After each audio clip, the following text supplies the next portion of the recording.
Ted Yoho is a popular guy right now. He's getting calls from House Speaker John Boehner. He's giving interviews to national reporters from Politico and the Huffington Post.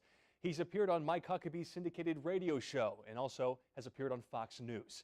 Everybody wants to hear from this newcomer out of Gainesville, the challenger who managed to unseat longtime Congressman Cliff Stearns.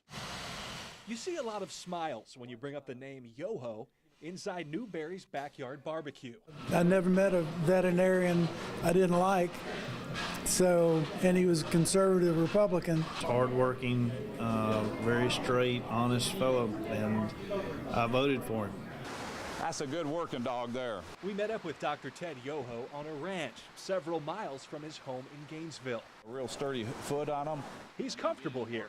He spent most of his medical career treating horses. Our office is about as big as that shed right there. Yoho loves to point out he won the primary with only one paid employee, his 24-year-old campaign manager.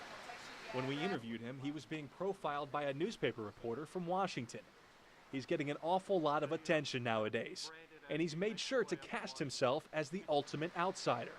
Yoho says he last went to Washington 9 or 10 years ago on a field trip with his 5th grade son. Career politicians either led us to where we're at or they fail to prevent it, and neither is acceptable. Yoho says his surprising victory was part of a perfect storm of low voter turnout, a recently redrawn district that was foreign to Congressman Stearns, and also other challengers who helped split the vote. But mostly, Yoho says, Stearns just didn't take him seriously. I think they underestimated us. A lot of people did. The press didn't give us any mind or any time before that because, like I said, there was always those Mr. Stearns against these other guys. He also found success with a television ad depicting politicians as pigs in a trough. I'm a conservative businessman and a veterinarian.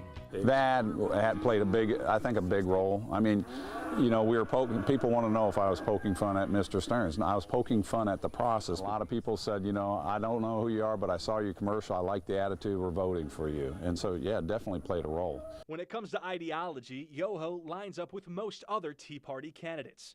He believes in smaller government, less regulation, and he wants to repeal the president's Affordable Health Care Act. He's pro-life, an NRA supporter, and he's against federal bailouts for the auto and banking industries.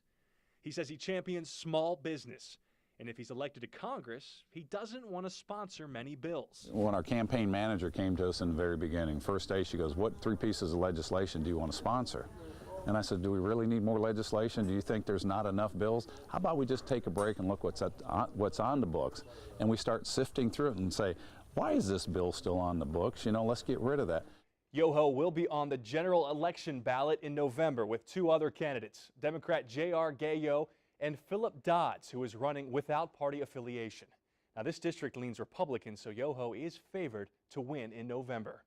Jason Law, Channel 4, the local station.